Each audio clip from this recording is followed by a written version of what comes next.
नमस्कार, हमारा नाम है समरीन और आपने देखना शुरू कर दिया है लाइव सिटीज। बिहार विधानसभा चुनाव के पहले फेज की वोटिंग संपन्न हो चुकी है और पहले फेज में आपने देखा था कि बम्पर वोटिंग हुई है और इस बार का वोटिंग परसेंटेज पहले फेज का 65% रहा है।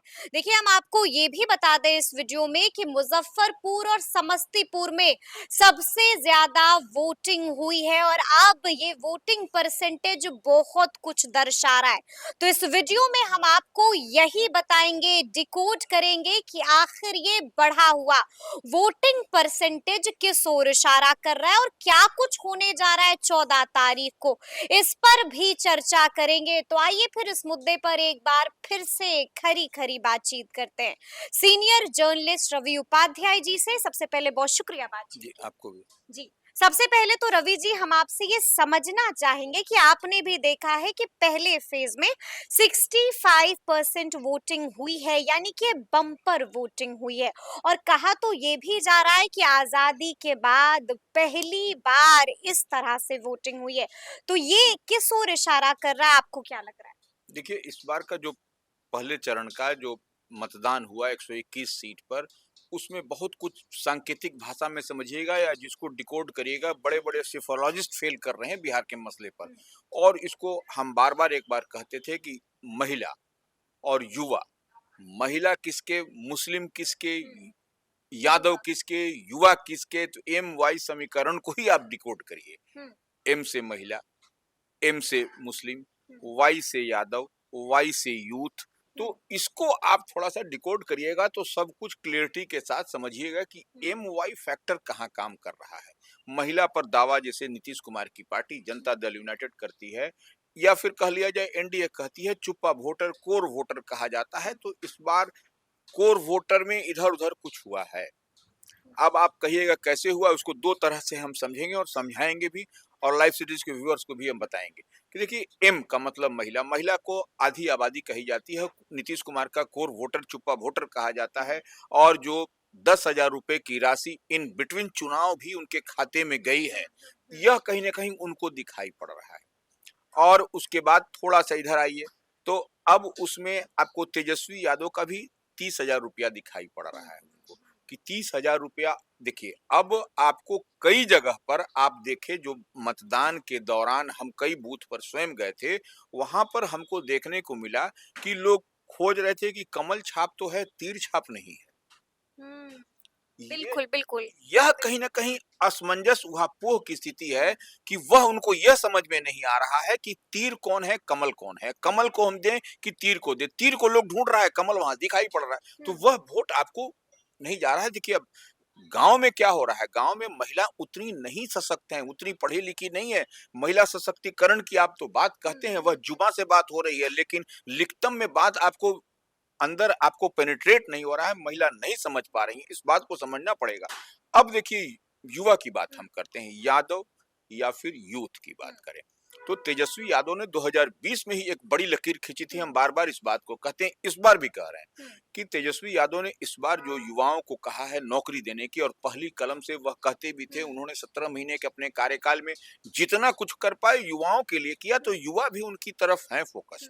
सिर्फ तेजस्वी की तरफ युवा फोकस नहीं कर रहे हैं, हमें ये भी यहाँ पर बताना होगा और समझाना भी होगा कि उनका फोकस प्रशांत किशोर की तरफ भी है। वही हम कह रहे हैं। जेंजी क्राउड, प्रशांत हम किशोर नहीं, कर उस रहा पर भी हम आ रहे हैं। है। हाँ। देखिए, प्रशांत किशोर भी कह रहे हैं कि हमको बदलाव करना है, युवाओं के भविष्य को देखना है, युवाओं के लिए हमको बदलते बिहार को बनाना है, तो प्रशांत किशोर कह रहे हैं। और लेकिन तब तो देखिए, यहाँ पर अब हम दो चीज की बात कर रहे हैं।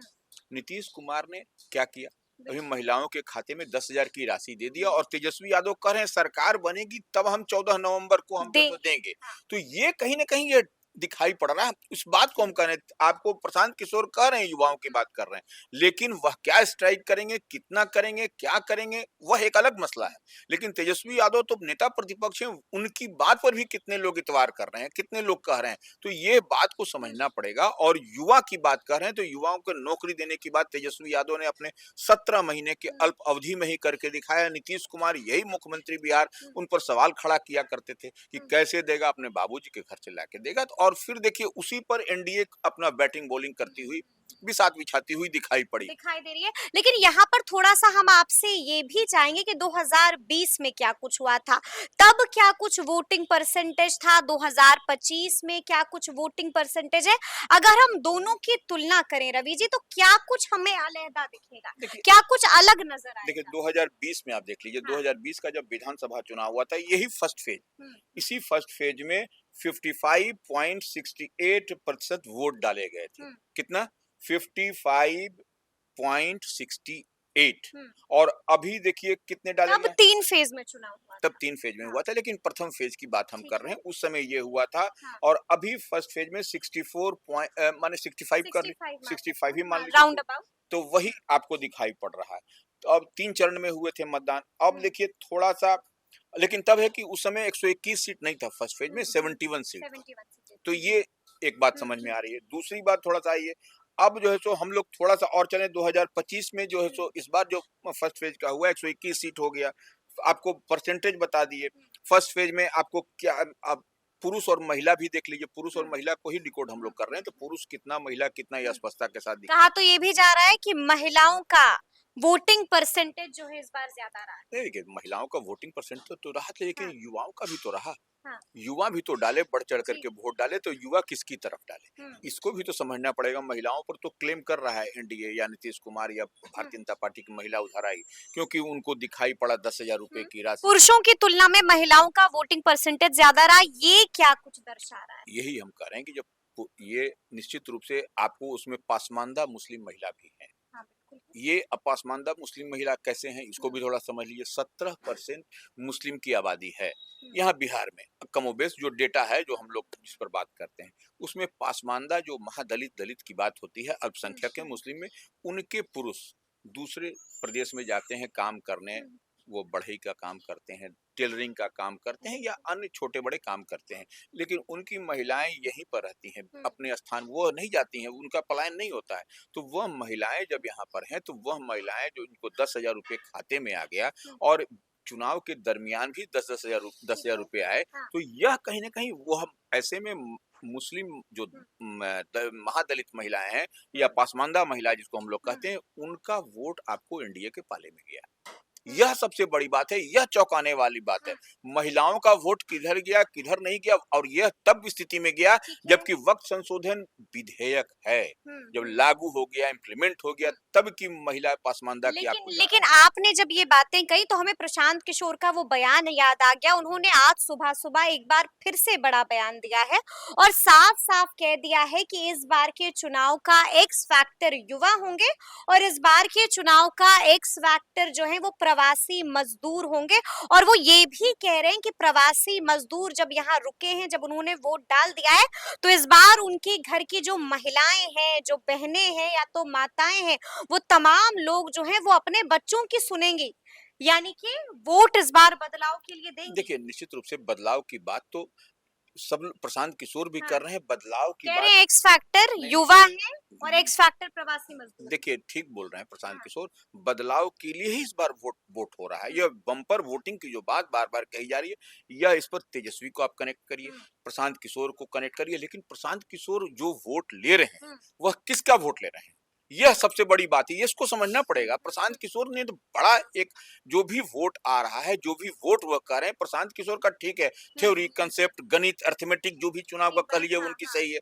लेकिन जब बदलाव की बात हो रही है, तो सरकार बनता हुआ किसको दिखाई पड़ रहा है, हुँ, और किसके रथ को रोकना है, यह हुँ, बात को देखना। सबके मन मिजाज में है कि हमको नरेंद्र मोदी के हुँ। बदलाव के लिए, नरेंद्र मोदी के विजय रथ को रोकना है, तेजस्वी को एक मौका देना है। तो ये एक मौके की जब बात होगी, तो वहां पर मेजर स्ट्राइक कहाँ होगा, इसको समझने की इसको बात। समझने की बात है, लेकिन आपका तो तजुर्बा इतना अधिक है, आपने तो कई सारे चुनाव देखे होंगे रवि जी।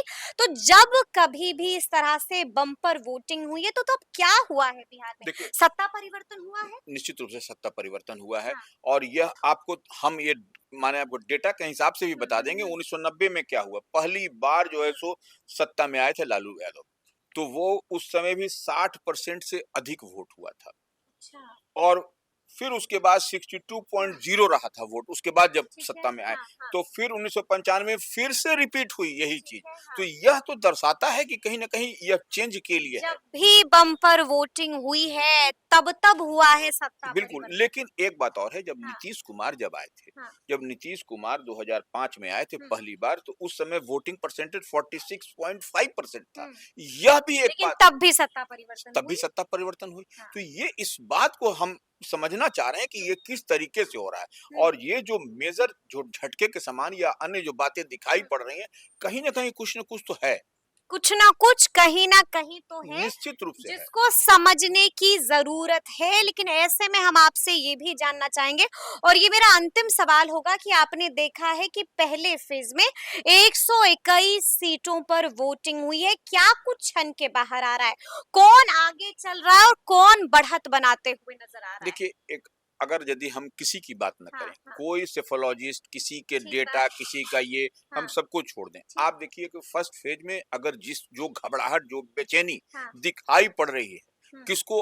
रूलिंग पार्टी को, डबल इंजन की सरकार को। हुँ, और वो जो भारतीय जनता पार्टी को जो अचीव करना था, हुँ। वह अचीव करते हुए नहीं दिखाई पड़ा। आप देखिए सीमांचल में कौन प्रचार कर रहा है भारतीय जनता पार्टी का? दिलीप जायसवाल जो प्रदेश अध्यक्ष, जो वहां से लगातार जीतते आ रहे हैं, वह सीमांचल में लगातार रैली कर रहे हैं, लगातार प्रचार प्रसार कर रहे हैं, क्योंकि उनकी एक अलग अपनी पहचान है। भारतीय जनता पार्टी में कमल सिंबल रहने के बावजूद उनकी एक अलग पहचान है। लेकिन आप इस बार जो दूसरे चरण का जो चुनाव प्रचार होने जा रहा है, उसका भी अब अंतिम कल कल उसका कल है। तो बिल्कुल। ऐसे में आप समझ लीजिए कि सीमांचल और मगध में आपको एनडीए को बेहतर करना पड़ेगा, जो कि बिल्कुल, इनके लिए टफ है। टफ है, सीमांचल भी इनके लिए टफ है, बिल्कुल। मगध भी इनके लिए टफ है। हुँ, आपको इस बात को समझना पड़ेगा, मगध और रोहतास जो शाहबाद का क्षेत्र है, बिल्कुल। हुँ, वहां पर भी इनको टफ होता हुआ हुँ, दिखाई पड़ेगा, क्योंकि आप देख लीजिए 2020 का लोकसभा देख लीजिए आप लोकसभा 24 देख का। लीजिए, हाँ, विधानसभा हाँ। देखिए ना, विधानसभा में बिल्कुल, भी कोई बिल्कुल, बेहतर नहीं बिल्कुल। किया था सीमांचल में, और ओवैसी भी वहां पर स्ट्राइक कर रहे हैं। तो यह देखने वाली बात है कि ये जो है सो ये लोग क्या करते हैं, ये हुँ, लोग ये कैसे उधर के वोट को, जो उधर का जो 122 सीट पर दूसरे चरण का हुँ। 11 जनसुराज भी बड़ा फैक्टर रहा इस बार के चुनाव में। जनसुराज अब फैक्टर तो है, तभी तो ये नाको चने चबा रहे हैं। हुँ, आप देखिए 2020 में जिस तरीके से तेजस्वी आपको सॉरी चिराग पासवान मॉडल बन के निकले हाँ। थे, तो इस बार कहीं न कहीं आपको हम जो जनसुराज ने पसीना छुड़ा दिया है, पसीना छुड़ा दिया पानी है, पिला दिया और है। वह भी हाँ, विशेष करके भारतीय जनता पार्टी को। देखिए, बिल्कुल, बिल्कुल, आप बिल्कुल। कहीं पर भी प्रशांत किशोर को, ठीक है, वह कहते हैं नीतीश कुमार के बारे में कहते हैं, लेकिन कभी भी आप देखिएगा नीतीश कुमार के साथ में उनका वो टोन और ट्यून नहीं रहा। हुँ, वो भारतीय जनता पार्टी के लिए उनका टोन और हुँ। ट्यून रहा है, प्रशांत यानी कि किशोर का। बीजेपी के लिए खतरे की घंटी है प्रशांत किशोर। खतरा तो नहीं, पैदा कर दिया है उन्होंने खतरा पैदा किया, और हम जितनी और बात समझ, डैमेज किया है, डैमेज किया है भारतीय जनता डैमेज किया पार्टी को, है कमल बीजेपी छाप को को। डैमेज हो रहे हैं, इसमें कहीं कोई दो मत नहीं, कोई बिल्कुल, मानिए नहीं मानिए, बिल्कुल। लेकिन यह बात आपको दिखाई पड़ती है। ये बात आपको दिखाई पड़ेगी तो अब देखना होगा कि जब दूसरे चरण का मतदान होता है तब क्या होगा और 14 तारीख को जब पेटी खुलेगी, जब ईवीएम का बस्ता खोला जाएगा, तब क्या कुछ निकल के आएगा, उस पर भी सबकी निगाहें टिकी हुई हैं। तो फिर ये पूरी चर्चा, ये पूरी बातचीत आपको कैसी लगी है, कमेंट करके हमें जरूर बताइएगा। तो ऐसे तमाम अपडेट्स के लिए बिल्कुल ऐसे ही हमारे साथ बने रहिएगा और देखते रहिएगा लाइव सिटीज। बहुत शुक्रिया।